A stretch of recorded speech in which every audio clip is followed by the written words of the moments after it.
You're looking at the big picture with Edwin Eisendrath on WCPT 820. Okay, welcome back. It's a little after 3 o'clock here in the upper Midwest, which means in about a half hour, I'll be taking your calls at 773-763-9278. But until then, it is my pleasure to be joined again by Sarah Posner, an investigative journalist and author. She wrote that book, Unholy: Why White Evangelicals Worship at the Altar of Donald Trump, and her research and writing focuses on this, unholy's the right word, fusion of the religious right and today's GOP. Sarah, welcome back. Thanks for having me again. So I got to ask, do you see is the dynamic different this time around? Are there splits in the evangelical community as compared to the moment when you wrote Unholy? Are some evangelicals moving back towards love thy neighbor as opposed to string razor wire in the river? Or, is abortion and hating the left still their total worldview? Loving Donald Trump, hating the left, wanting to ban abortion and LGBTQ rights, and fighting the woke agenda. That's still pretty much their platter of items, agenda items. I think I'm right about this. I think I read a piece once by a Harvard professor, Thomas Patterson. I could have sworn it was a few years ago, and he said that white evangelicals were the largest voting bloc in the GOP, and it was like 2-1. Does that sound right to you?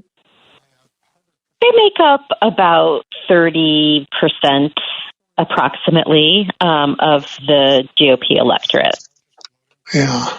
Wow. So important, because also they vote at very high rates too. So, you have this very politically homogenous constituency that are very dependable voters, both in general elections and in midterms. So they're a formidable voting bloc for the GOP. They would not win elections without them, obviously. Well, and particularly formidable or motivated in primaries, so they determine what the GOP candidates are, who they are and what that party looks like. Yes, and it will be Donald Trump. Yeah, even if he's in jail? Yeah, especially if he's in jail. Yeah, I think so too. Very dangerous. Yes, indeed. And I guess, there are questions as to whether any of his trials would be completed before the election, whether, even if they are, whether he would be, and if he was sentenced to prison, whether he would be out on appeal, out of prison while his appeal was pending. So, there are a lot of unknowns as to whether he would actually, also he would have to be convicted in one or more of these cases. And so there are a lot of unknowns, obviously, about whether that would be the case by the time the 2024 general election rolls around. Right. I totally agree with that. But in fairness, I don't want to start at ground zero and let that go. He lost 50-some cases related to his losing the election last year. He lost a case for his company about cheating on their taxes. And he lost a case with E. Jean Carroll about sexual assault and libel. So he's already, we know, there's not much we don't know about. He has a really bad track record in court. It's true. Yeah. But, criminal cases are different. And, the one in Florida is quite complicated with the classified documents. And so I think that, the potential for that one getting pushed off scheduling wise, I think is pretty high. But, we don't know what's going to happen. It seems like, something's happening in D.C. He got the target letter. So something pretty evidently is coming down the pike from Jack Smith in D.C. Unknown how quickly that would get scheduled. There are a lot of moving parts here, obviously. So I just don't understand the moment, really. Or maybe I do, but here's how I understand it. The passions of this group, as you talked about, abortion, LGBTQ and trans rights, Donald Trump, and all that chaos. None of that really moves our country forward. I mean, it's not like there are thousands and thousands of trans athletes competing in the states. There may be 3, 5, in some states, and yet they're bending themselves into pretzels trying to make that the most important issue people face, when anybody who walks around any community can name 70, 80 things that are, that we should take care of, right? That just government should do. All this noise, Sarah, it has nothing to do with moving the country forward. And it takes an enormous amount of time. I just don't understand how I get that there are movements like this in a country, but how can anybody confuse this with governing where there's actual work to do? Well, I think a really important thing to understand about the way that white evangelicals see the world, see their place in the world, see the role of government in the world, is that they don't believe that government should have any power apart from, say, having some law enforcement authority over criminals, right? They believe that the primary vehicles of authority in society are the church and the family, and within the church and the family, the men in the church and the men in the family. But they believe in an extremely limited government. And so the notion that, the way you frame it is that, there are so many other issues that they could be focusing on to move the country forward. They don't want to move the country forward. They don't want government to be doing anything for anybody. They want, Christian churches and right-wing Christian believers to have control of the way our society is run.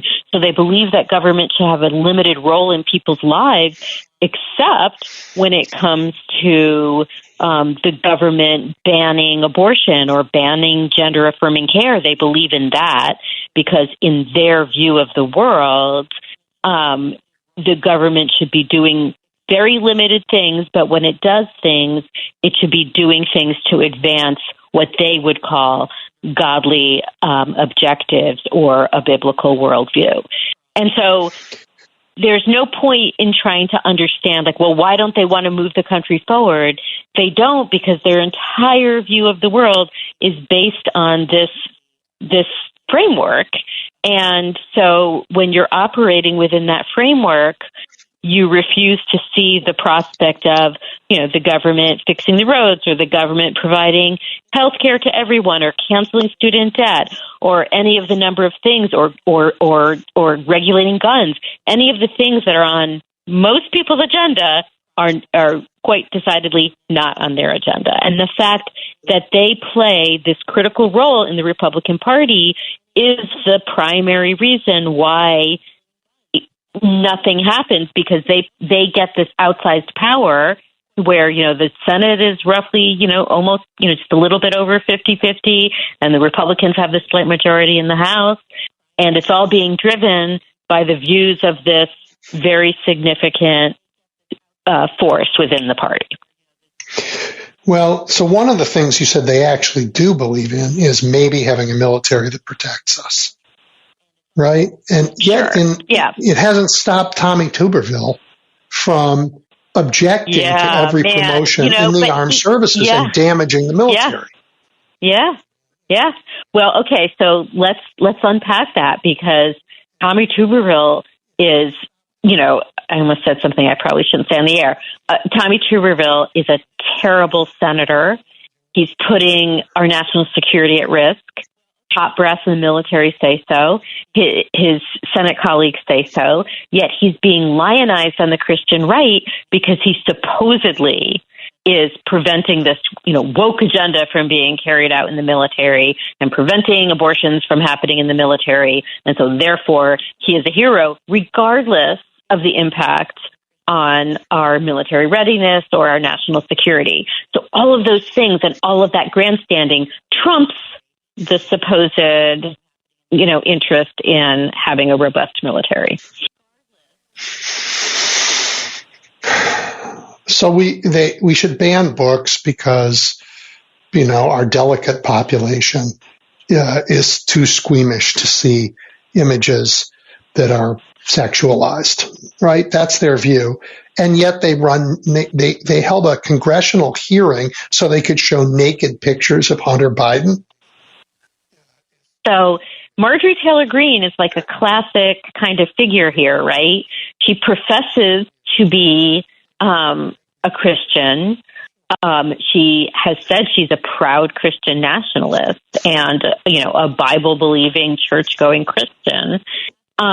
Yet somehow she's obsessed with the idea that there are naked pictures of Hunter Biden and that alone, that she's justified in showing them because that alone would show what a terrible person Hunter Biden is, or that he's part of the quote-unquote Biden crime family, as the right likes to say. And, she's just this gross, hypocritical, power-hungry, disgusting figure in our politics right now. And, how far is too far for her? What will it take for us to find out how far is too far for the right, for her to take? I mean, Kevin McCarthy hasn't done anything about her. She doesn't get any rebukes from the Christian right at all. Not at all. And she's considered a hero who's speaking, truth to the power of the Biden crime family. Okay. There is no Biden crime family. And I know. There is it's a Trump crime family, though. His family right? company has been found to be criminal. So we have one that through a court of law has been found criminal. Let's just call it like it is. I can't. Right. Sarah, I know, but they develop these phrases and then they just use them so regularly and so casually that it just becomes part of their lexicon. And so it's genius propaganda, right? Because if you say it enough times, there are going to be, not very well informed people out there who are going to start to believe it. That's the whole purpose behind using a phrase like that, using it over and over again. And if you then show naked pictures at a congressional hearing, it'll just cement the idea in low information voters' heads that the Bidens are terrible. That's the whole goal here. It's like, that's their propaganda machinery. I just don't see. I mean, you know what? I've read the Gospels, read the whole book. I just don't see Christian values anywhere here. I mean, where does it say you put razor wire in a river and throw children into the water, which is what Greg Abbott has decided he should do in Texas? What part? Well, just because they say that they're Christians doesn't mean that they conform to an interpretation of Christianity that many American Christians hold. They're using Christianity as a political bludgeon. And, once you just accept that and that we call them the Christian right or we call them Christian nationalists, just accept that that's a political framing as opposed to a religious framing. They're a political movement that's using religion as a bludgeon for their political goals. But it's not like throughout history there haven't been Christians who claim to be Christian and do things that we would say that many people who are Christian, many people who aren't Christian would say that seems inconsistent with what Jesus Christ preached. Well, that has been That's true in every religion. That's been true throughout history. I mean, it's not like there's been 2,000 years of people just being kind to their neighbors and turning the other cheek. Hardly. Right. All right. When last we talked, General Flynn was out rounding up an army of the faithful. Is that still going on? What's that about? What do you know about that? So Flynn and some other sort of people in this movement, it's kind of like there are these charismatic Christian movements like the New Apostolic Reformation and other right-wing Christian movements that claim that there are modern-day apostles and prophets who are saving the Christian nation from its internal enemies. And Flynn got hooked up with this, and they were going around the country holding these revivals, using this kind of bellicose, militant form of Christianity to basically get people riled up that the deep state was coming after Donald Trump and would come after them, and they needed to fight this spiritual battle to save America from the deep state and the woke left and all the rest of it.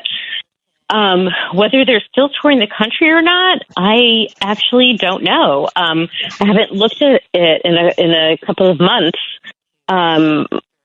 But they had been, basically setting up this speaking tour or revival tour where they went around to different places, and they met with some resistance in some places because of from Christians who argued that this wasn't Christianity, and they met with some resistance from some, I think, in some cities from just the fact that they were using this kind of inciting violent language. Whether they're still doing it, I don't know. I would expect that as the presidential campaign heats up, events like that are going to become actually, sadly, more numerous. Oh, I'm glad that they haven't popped up on your radar screen. And all of these examples lead me to sort of my biggest concern. For a while, this group was evangelizing, was getting new adherents, was growing.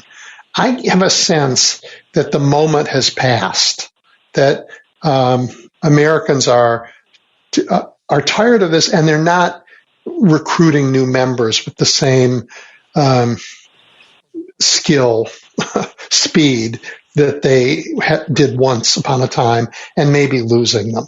What's your sense about the size of this movement? Well, they are a smaller percentage of the population than they were 10, 15, 20 years ago. However, that percentage, they're a shrinking percentage of the population because of a number of factors. One is, white people are a smaller segment of the population as a whole, because the younger generation is less white than the older generation, and similarly the younger generation is less religious than the older generation. So in terms of a percentage of the population, they're definitely smaller. They're like 14% of the population, whereas around the time that Bush was president, they're more like 20% of the population, or maybe 25% of the population. So they're a shrinking percentage of the population. However, there's, like we discussed a few minutes ago, there's 30% of the Republican electorate, right? So they have this outsized power in our politics, even though, and part of the reason why they have that outsized power in our politics, I say even though they're a shrinking percentage of our population, but those two things actually go together, because it's the fear that they are experiencing, that they are losing that cultural ground, that propels them into these very backlashy political goals, like banning abortion and banning gender affirming care and banning trans athletes from participating and that sort of thing. And so, yes, that, they are a shrinking percentage of the population, but they have not become a shrinking percentage of the Republican Party. In fact, I saw a Pew poll recently, just in the last week or two, which showed that a higher percentage of white evangelicals identify as Republicans since Trump was president than before.